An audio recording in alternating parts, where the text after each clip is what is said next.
기후변화라고 하는 것은 에너지와 자원의 문제와 결부되어 있다고 볼 수가 있는데요.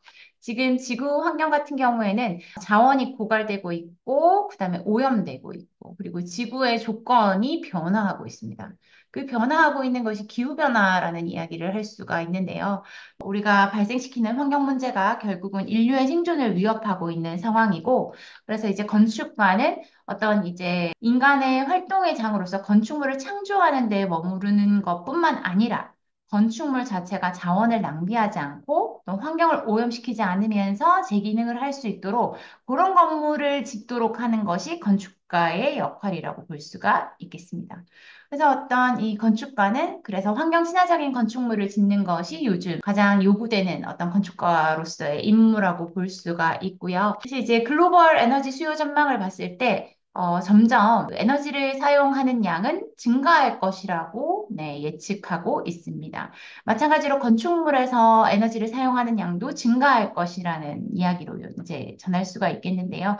뭐, 이 중에서 2040년 이후로부터는 조금 줄어드는 이런 추세를 볼 수가 있는데 이것은 아마 인구가 줄어들기 때문에 그래서 이제 조금 줄어들지 않을까라고 전망을 했었고 그럼 이렇게 에너지 사용량이 많아지는 가운데 우리가 요즘 이야기하는 신재생 에너지 이런 것들은 얼마나 이제 많이 사용하게 될까라고 했을 때 신재생 에너지는 갈수록 많이 그 비율을 높이 차지하면서 신재생 에너지를 사용하지 않을까라는 이런 전망을 내놓았습니다. 사실 신재생 에너지는 기존의 화석연료를 변화시켜서 이용하거나 아니면 햇빛, 물, 지열, 강수, 뭐 생물 유기체 등을 포함해서 어떤 재생 가능한 에너지를 변환시켜서 이용하는 것을 신재생 에너지라고 이야기를 하고 있습니다. 신재생 에너지는 신에너지랑 재생 에너지를 합한 말인데 신에너지는 새로운 연료, 기존의 화석연료 이런 것들 중에서 새롭게 이용하는 그런 것들을 신에너지라고 할 수가 있겠고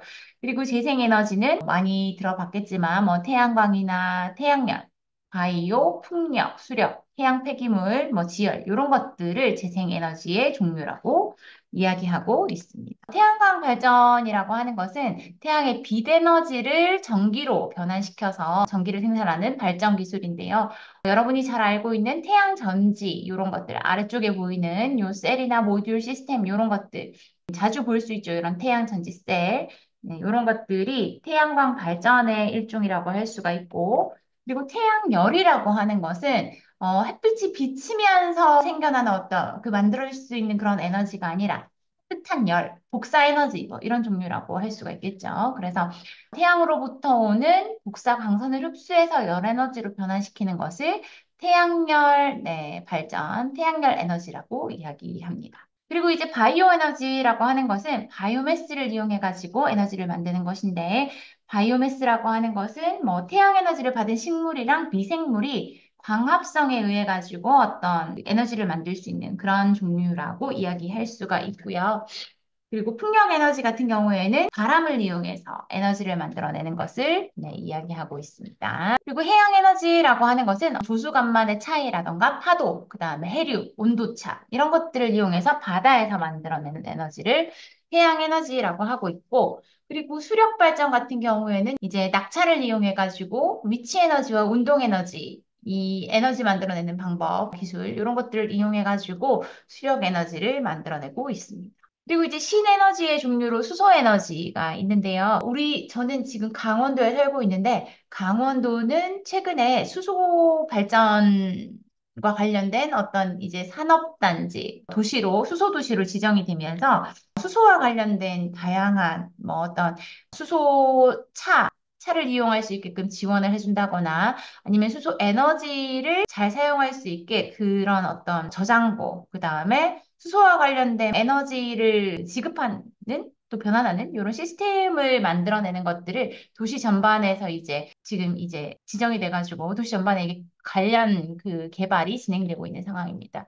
요거는 이제 신에너지에 해당된다고 볼 수가 있고요. 그 지열도 굉장히 많이 이용하는 신재생 에너지의 종류 중에 하나인데 혹시 여러분 강남에 가면은 강남의 테란이나 역삼이나 이런 데 가면은 그 오피스 빌딩들이 굉장히 많잖아요. 근데 그 오피스 빌딩이 굉장히 많은데 여기에도 만약에 새롭게 건물을 지어야 할 경우에는 신재생 에너지를 이용해서 건물을 짓도록 법규로 정하고 있습니다.